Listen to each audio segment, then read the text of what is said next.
Hi guys! So, andito tayo Welcome sa to my park. vlog.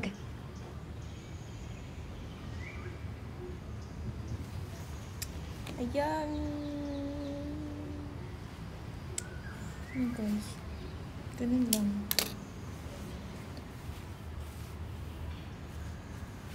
Dito tayo sa park today and I'm going to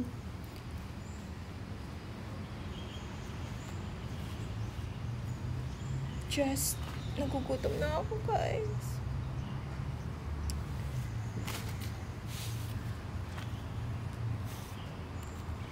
Ayan. Yan lang.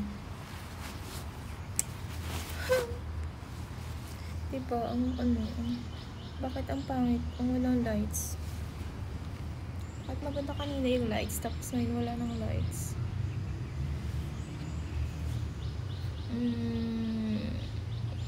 Alam mo, today is very good because di siya umulan, tapos parang walang marami nag-i-exercise dito.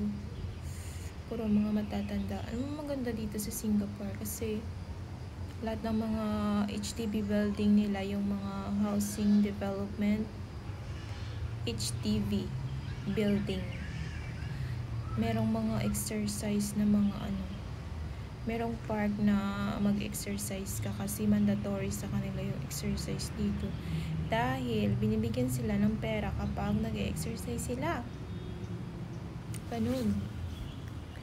Kaya maganda talaga yung nila. Tapos mga matatanda talaga nag-exercise. Tapos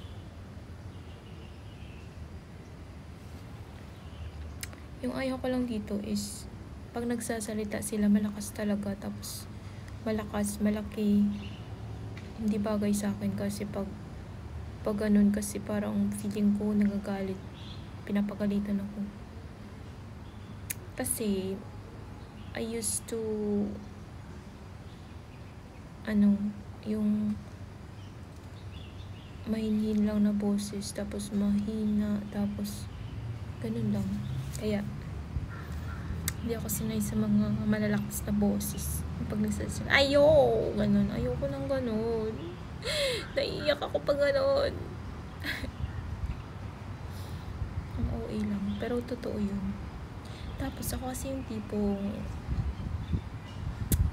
ayoko nagsasalita ng marami. Like, ayoko talagang merong kausap na madaldal. Parang nauubos yung energy ko. Kaya mas gusto kong maging mapag-isa kasi gusto kong makausap yung sarili ko, ganun. Tapos ayoko rin nauubos yung oras ko sa pakikipag-usap na wala naman akong makukuha, di ba? Call me selfish or whatever, pero ganun ako eh. Mas gusto ko pang mapag-isa, matulog, ganun. Kaya ngayon, usually every time may day off ako, pupunta lang ako sa lokal. Then, kung nakadalo naman ako, or minsan kahit nakadalo ako, pumupunta pa rin ako dun. Pero ngayon kasi, parang gusto kong ang sakit kasi ng puson ko today, kaya feeling ko kailangan ko ng fresh air and then relax sa mind. Ganun. Parang masakit yung ulo ko. Parang gusto kong matulog. Ganun lang. Parang uulan na siya. Tapos lowbat pa ako. Tapos wala pa akong signal. Tapos wala pa akong data.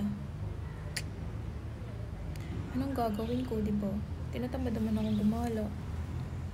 Alam mo, for this time talaga, tinatamad talaga akong gumala, guys. As in, naubos yung energy ko kakagala. Siguro ganito kapag 30 ka na siguro. Gusto mo na kausapin yung sarili mo. Hala, wala na talagang